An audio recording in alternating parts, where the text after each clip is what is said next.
Welcome to Kenton Teaches. Enjoy the video.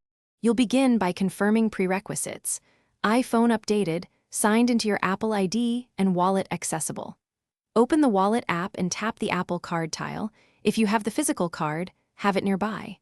Once done, tap Activate Card and follow prompts asking for the last four of your SSN and billing address.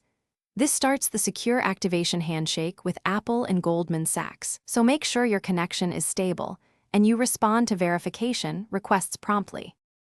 Next, complete verification and submit activation. You'll enter any one-time codes sent by SMS or email, type them exactly, and tap Continue. Make sure you read and accept the card terms. This finalizes account settings like interest and credit limits.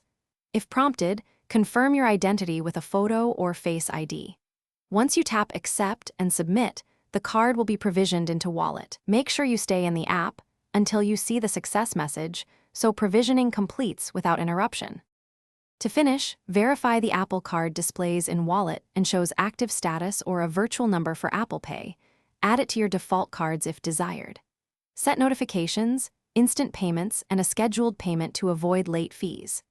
If activation fails, restart your iPhone and attempt activation again. Make sure your Apple ID matches the one used for the application.